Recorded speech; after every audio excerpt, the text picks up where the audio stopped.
Good morning students. आज का जो लेक्चर है वो बीए सेकेंड ईयर है, second paper Indian society issues and problems में है मुद्दा हमारा।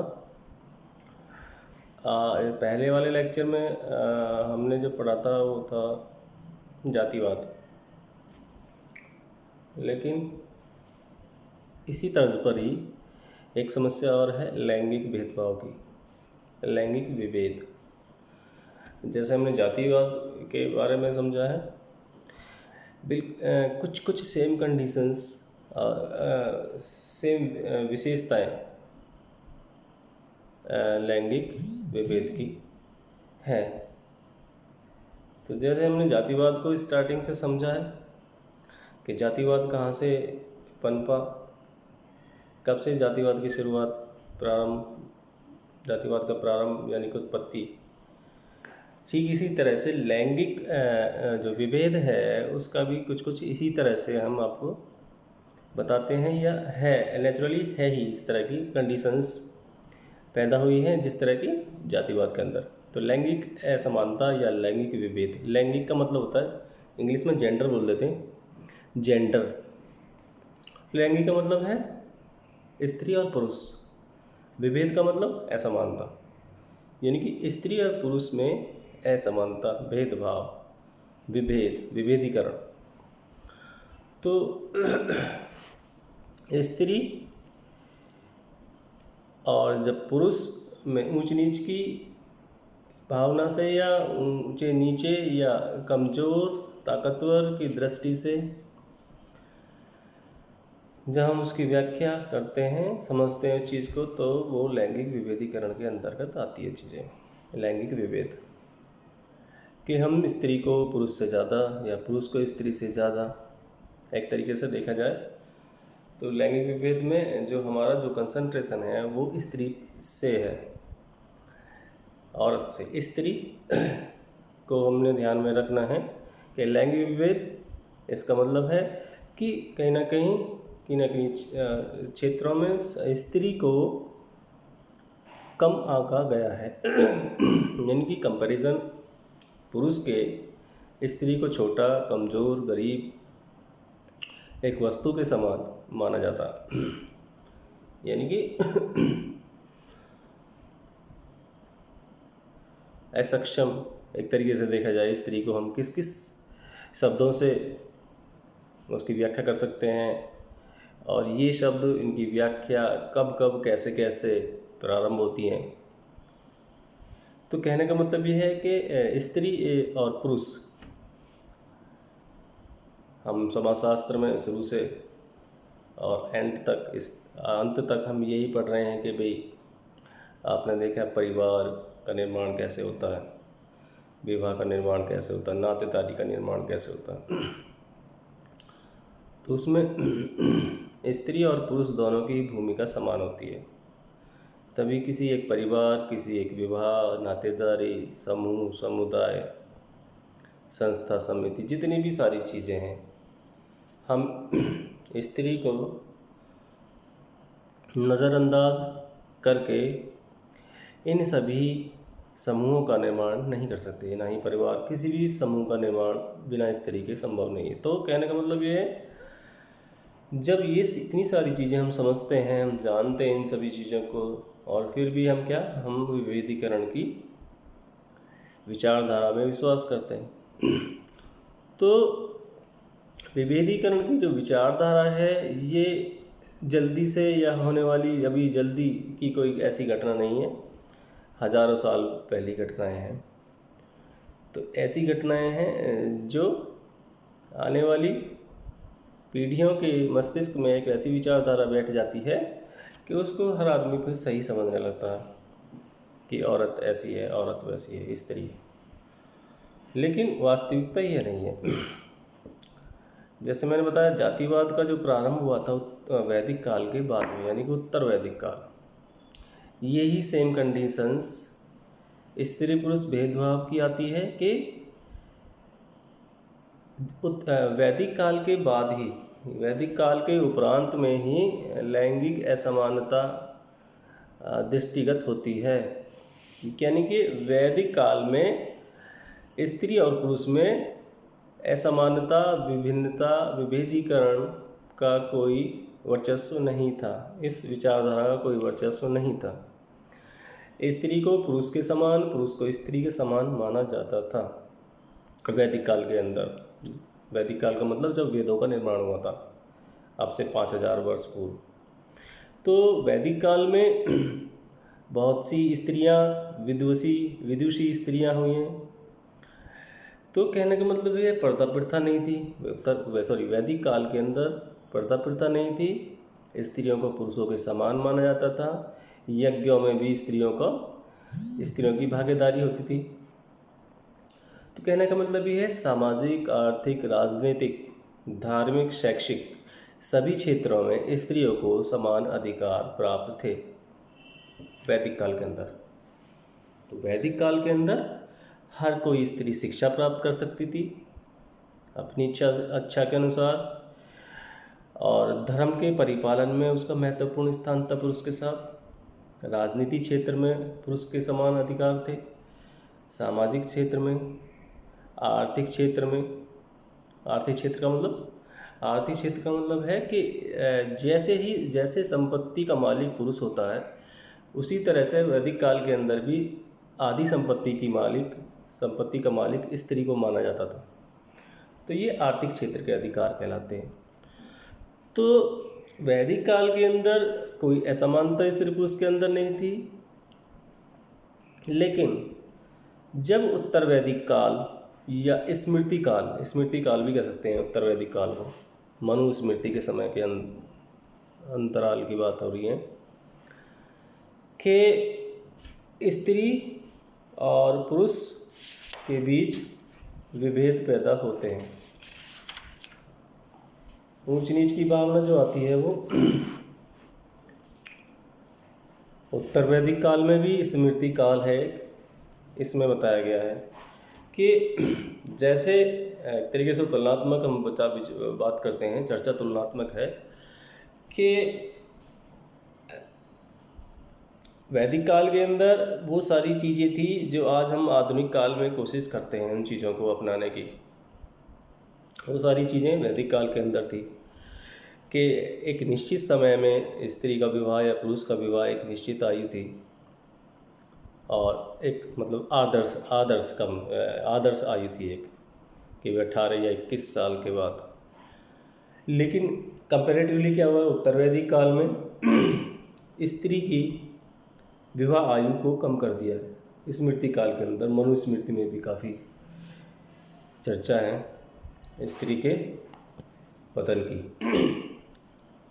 तो ये है, अब देखिए इस युग में क्या हुआ, विवाह की आयु घटाकर 12 से 13 वर्ष कर दी गई। और कौन कौन से अधिकार स्त्री से छीन लिए गए?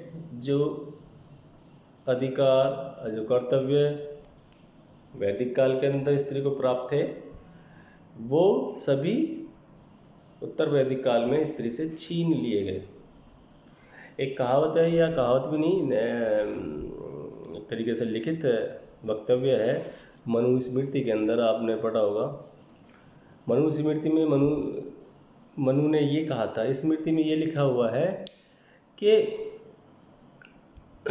बचपन में स्त्री का संरक्षक, स्त्री के बारे में बताया गया कि बचपन में जो स्त्री का जो संरक्षक है, गार्जियन है, वो पिता कहलाता।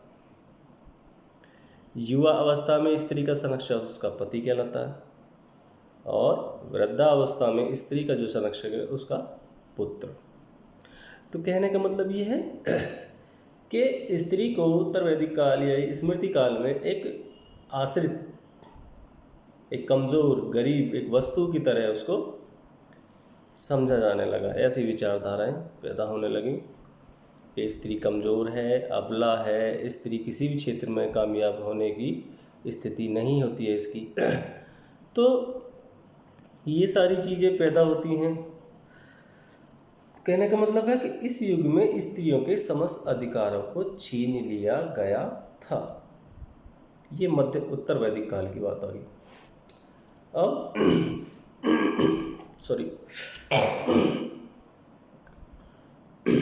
अब तीसरे काल की बात आ रही है, मध्यकाल। उत्तर वैदिक काल की बात का जो समय कहलाता है उसको बोलते हैं मध्यकाल। तो मध्यकाल में जो स्त्रियों की जो स्थिति जो हुई, पैदा हुई, वो उत्तर वैदिक काल से भी ज़्यादा परेशानी वाली, समस्या वाली कहलाती है। कहने का मतलब है, दूसरे शब्दों में हम ये कह सकते हैं कि यह काल मध्ययुगीन जो काल था, मध्ययुगीन काल को हम स्त्री के लिए काला युग के नाम से भी हम कह सकते हैं या बोला जाता है। इसमें क्या था कि इस युग में विशेषकर मुगल साम्राज्य की स्थापना के बाद स्त्रियों की दशा और भी दयनीय हो गई। मुगल साम्राज्य यानी कि 16वीं-17वीं शताब्दी। तो 16वीं-17वीं शताब्दी का जो काल है ये मध्ययुगीन काल, और मुगल साम्राज्य की स्थापना के बाद में, मुगल साम्राज्य जब आया उसकी स्थापना के बाद में, यानी कि बाबर, हिमायू से ले लेते हैं, बाबर, हिमायू। तो उस समय में स्त्रियों की दशा और शोचनीय हो गई और गंभीर। ब्राह्मणों ने हिंदू धर्म की रक्षा के लिए स्त्री के साथ सतीत्व तथा रक्त की शुद्धता को बनाए रखने के लिए स्त्रियों के संबंध में नियमों को और भी कठोर बना दिया, यानी कि स्वतंत्रता समाप्त कर दी गई है। कौन सी स्वतंत्रता? सामाजिक, धार्मिक, राजनीतिक, आर्थिक, शैक्षिक, ये सारी स्वतंत्रताएं ब्राह्मणों ने अपने वर्चस्व को बनाए रखने के लिए स्त्रियों की ये सारी सुविधाएं, स्वतंत्रताएं और आज़ादी को समाप्त कर दिया। तो कहने का मतलब क्या हुआ? कहने का मतलब ये है कि मध्ययुगीन काल में जो स्त्रियों की स्थिति, उसकी चार दीवारी हो गई। चार दीवारी में ही उसका जीवन एक तरीके से कंप्लीट है। ऊंची जातियों में स्त्री शिक्षा प्राप्त समाप्त हो गई।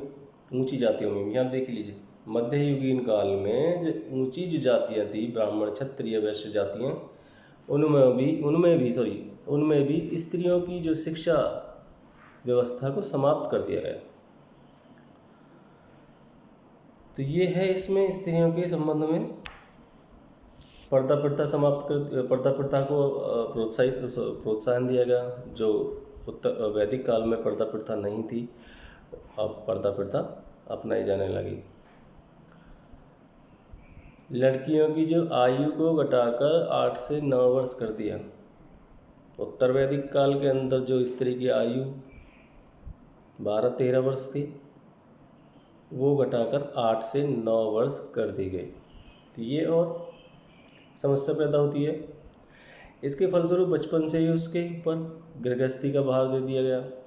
तुम्हें घर संभालना है, बच्चे संभालने हैं, उनका पालन पोषण करना है, घर से बाहर काम करने का तुम्हारा अधिकार समाप्त कर दिया गया।